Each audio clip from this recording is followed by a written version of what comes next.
So again, good morning, everyone. Thanks for joining us. Hope you didn't have too difficult of a time getting into the meeting this morning. Thanks to Zoom for your update. So just a little bit of housekeeping before we start. If you're not on mute, please put yourself on mute. And you're welcome to put questions into the chat. We will be watching the chat and answering questions as we go. There will also be an opportunity to ask questions at the end. And if you have a comment or information that you want to share, you can just come off mute and share. We are recording this session only in the main room. However, the breakout rooms will not be recorded. And just next slide, please. Taking a look at today's agenda, we will look at a few of the questions that are remaining in our parking lot. And if you remember, the parking lot is a place that we have been putting questions that we haven't gotten answers to, but we want to let you know that they're on our radar. So we'll take a look at the questions in there. We'll be answering a couple of questions from the September meeting. We'll discuss some hot topics related to program and fiscal oversight. And then we will do our usual breakout by affiliation and regional group. So start getting your thoughts together for the regional breakout, things that you want to share, questions that you have for your group, and so on, so that when we get there, we're ready to jump into the conversation. Next slide, please. Just a reminder of who we are. The Santa Clara County Office of Education, the CCAP and the CDE have come together to create CASI, and the folks that you see on this slide are from the Santa Clara County Office of Education. I'm Mifala Fairley. Next slide, please. And the folks on this slide are our partners at CCAP. And then in addition to that, we have Allison Ball here from the CDE, representing CDE. Next slide, please. And then here we are at our questions on the parking lot. And I think, Michelle, you were going to talk about the parking lot. Absolutely. So first off, I apologize that I'm going off camera. I had eye surgery 2 days ago and have a not pretty face. So you get my pretty picture instead. So we do have a parking lot.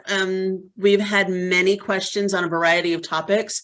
Some we do not have answers for, but we are bringing the questions to the appropriate divisions at the department where guidance is being developed. We wanted to make sure that all of you know that we hear you and that your questions are not being ignored, hence the parking lot, and see, it keeps growing. So keep the questions coming and we will share guidance when it is available. We have removed one item today and we'll be talking about it a little bit later. Next slide. Okay, Matt. So some of the previous questions from previous charter chats we are going to address today. Are charter board members also required to take sexual harassment training every 2 years, as are other district board members?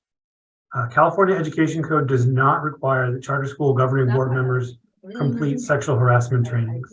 Please see Education Code 47604.1 for government code sections which do apply to charter school governing boards.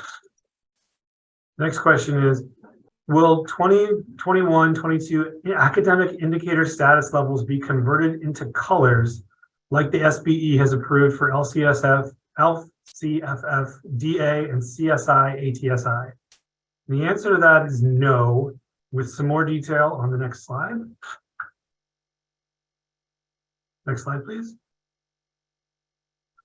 So the answer is no. The 2022 California School Dashboard is going to be all purple for all 5 status levels. So they're not going to issue colors indicating change in status. Rather, they're only going to focus on status, meaning they'll use only one color.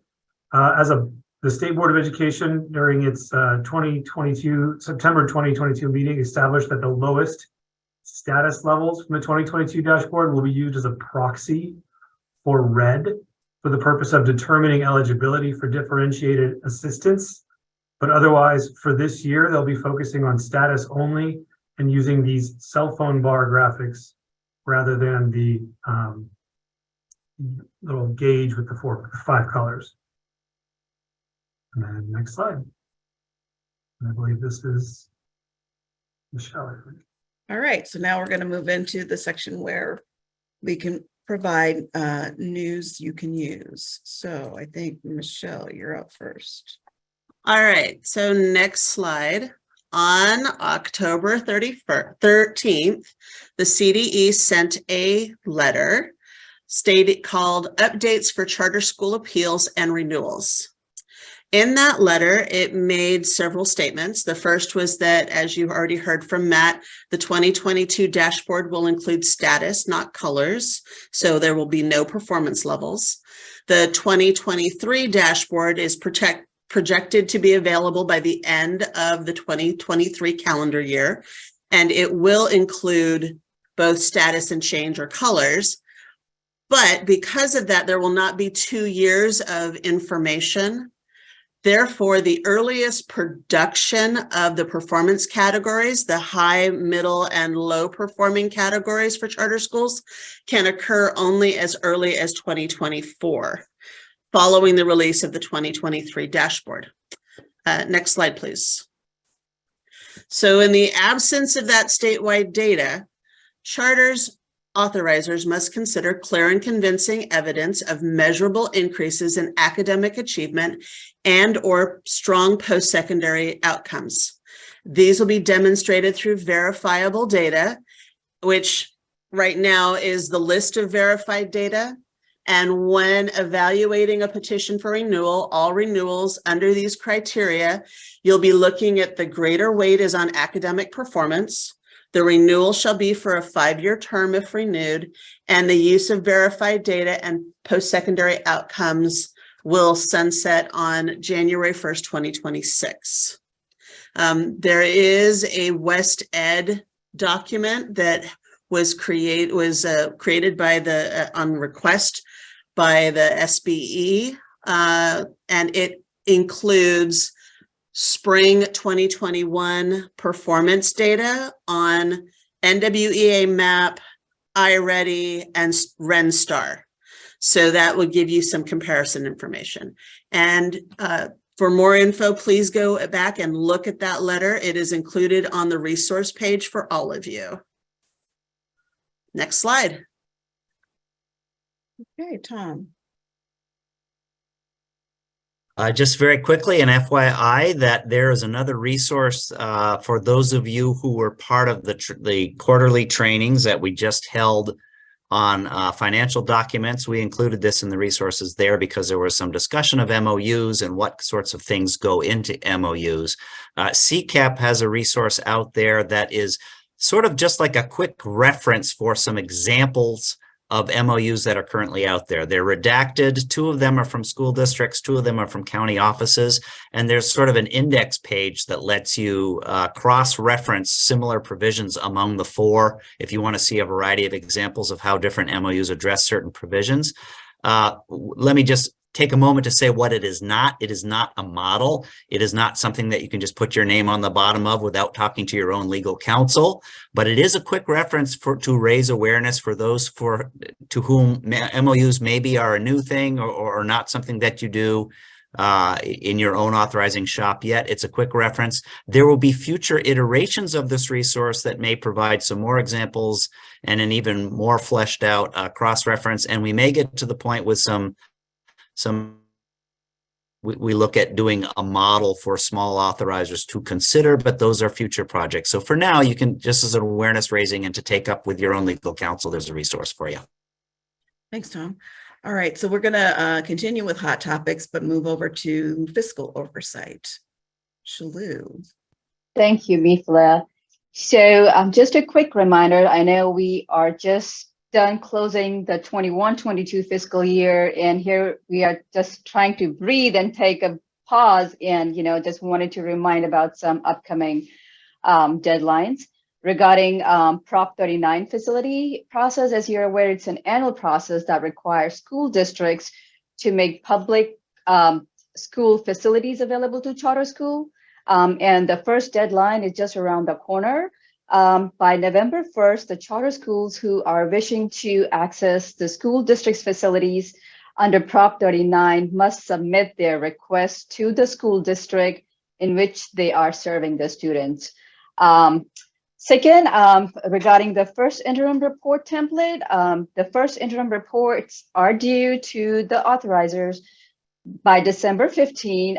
Just a quick reminder, I know some of the counties have their template posted on their website, but if it's not on the website, just sending those communications to your schools, what kind of format do you want them to submit their first interim? Here at SCCOE, we used a reporting template that's similar to alternative form, and we do require them to submit the recent version of LCFF calculator along with that template.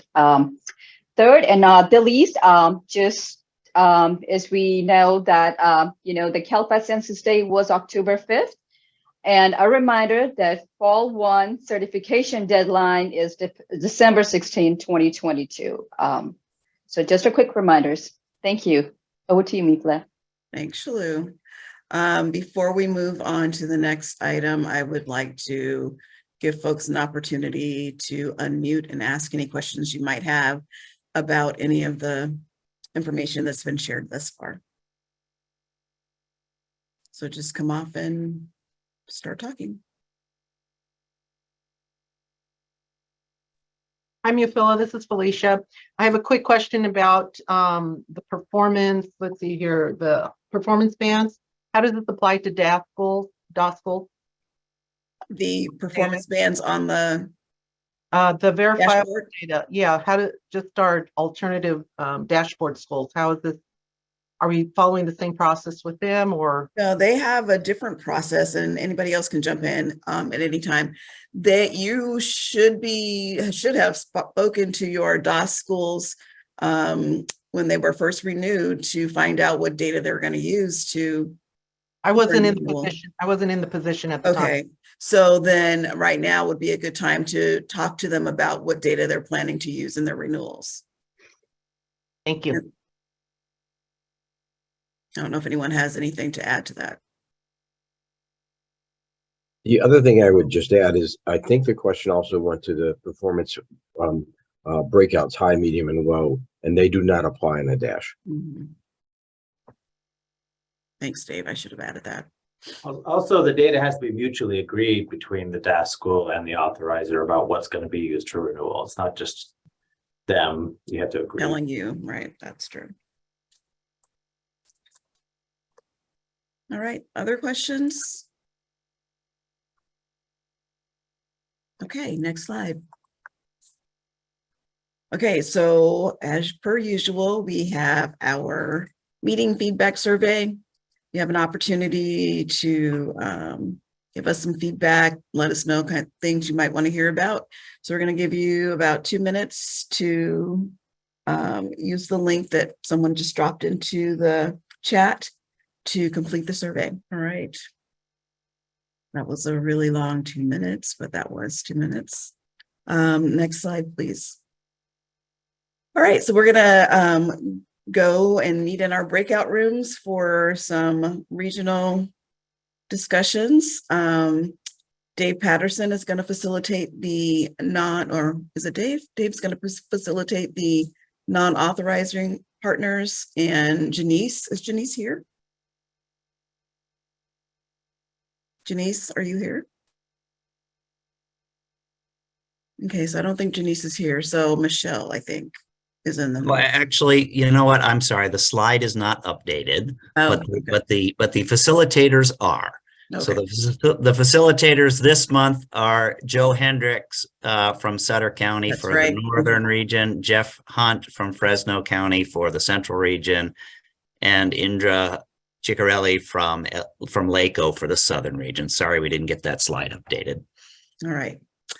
All right. So Amy, can you take us to breakout rooms? All right. So I want to take a few minutes to find out about any burning topics that were discussed in your group. I know our group, Indra, ended with a question I think is probably on a lot of people's minds. So I'll let Indra sum up that question. Well, I think we started with some questions regarding sort of declining enrollment and preferences within schools and options for districts with providing space to schools under Prop 39. And then we ended with really talking about renewals and the tier lists from the state and some of the timing on those tier lists, and what the perspectives are as far as what statute is in place when authorizers are making those renewal decisions. Great. So let's go up to the central group, which I don't remember who that was. Jeff, right? Jeffrey Hunt, we can't hear you. Sorry, I was looking at my other screen. So we talked about CalPADS data and that being a kind of a real-time look at some of the things related to charters, like their enrollment, credentialing, and whatnot, and talked about accessing those that data. And the conversation I think we landed on really, if there are things you want, if there are reports you want that the charter may be reluctant to give you, then it may be considered, you may want to consider it in your MOUs. Another question came up about what parent notifications are required for charters. And Sandy Ridge just kind of let us know to and just really go back to education code, because education code is getting really a little bit more specific as to what's required of charters, and then also considering the federal there are some parent notifications that are federally required. They're tied to federal funding.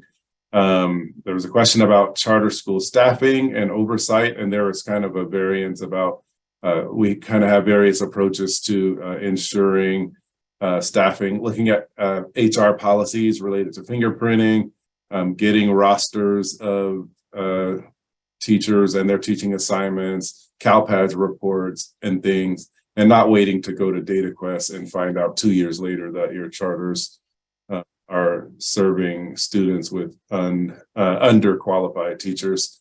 Can we revisit? And one question kind of for future, a couple questions kind of for future CASI consideration, as that 5-year grandfathering credential requirement on all charter school teaching staff comes to a head. Can we get some guidance on that?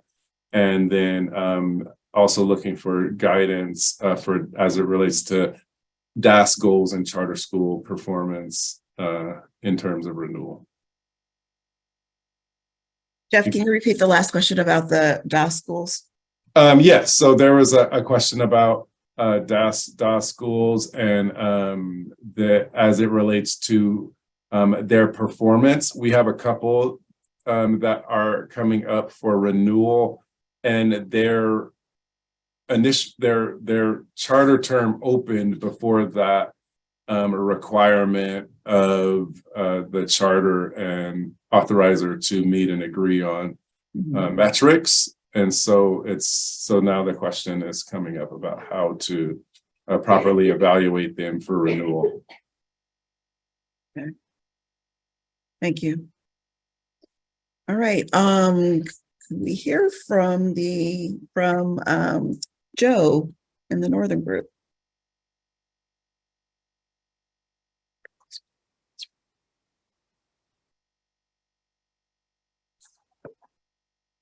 Joe, you're on mute. Always muted. Yeah, sorry about that. So I'll get us started. Michelle, if you see something in the notes that I left off that you want to add, if you'd please jump in. So we talked about the annual reports. There was quite a bit of discussion about that on when people take those to their boards and what's in it, the process that goes through on that, which led us into site visit discussions and who to take on a site visit, what, like taking HR in there and someone from your special ed department and doing reviews. When's it appropriate to go back for follow-up visits and those type of things. We talked about renewal. I think one of the most passionate conversations was with 1505, can we get a work group going on common practices for the renewals and building a group that works on that. And let's see, site visits, how do small authorizers manage? And we talked into bringing in partners from different departments like curriculum and instruction, HR, business services, so that we can have a team and we're not trying to do it all on our own. Those were my big topics. Michelle, did you have something else? The only thing that was further information on the CDE letter on the 1505 info. The suggestion from CASI is if you've got specific questions that you want to have answered by CDE with regards to that, please drop them on the Jamboard so that we can make sure that the CDE is aware of the specific questions around the letter guidance so that they can put out frequently asked question responses. So we've gathered a bunch off of the northern region. You can jump over to the northern and go take a look at the list of questions, but drop them into your own area if necessary. We want to make sure that CDE is providing additional support on those questions, because there's a lot of really good ones, like what if charters don't have the verified data or the 95% amount? What does early 2024 mean? So there's lots of specifics that want some more guidance. So Great. Thank you. And then finally, Jay, you were with our non-authorizing partners. Yes, and I think the just following up on the Michelle's conversation, one of the concerns that was mentioned was in fact when will authorizers the need in this case for authorizers and the charters to be talking about what the expectations are. In this case, it was a person from the charter community saying she's got schools that are planning ahead, trying to plan ahead, and the authorizer has yet to communicate what the expectations are for data. And it just ties into this whole conversation about there are so many challenges with data and what to do with verified data and everything else going forward, that it's a great deal of challenge for all parties. And so I think that is in fact and it probably goes back to the comment we heard about a 1505 working group, I would suggest. We also had some conversation about the letter, and we made the same point about if authorizers, in particular what's for the Jamboard, is valuable here because they may not be aware of what some of those questions are that Michelle's group has already identified that we also still have. That so if from an authorizer point of view, if you know what a question could be coming towards based on a part of that letter that isn't answered, that it's better for you to know what might be coming instead of being caught unaware, and then of course hoping that the CDE can help on FAQs or whatever. Thank you so much. Are there any other issues or questions? We had some conversation about I'm sorry, go ahead.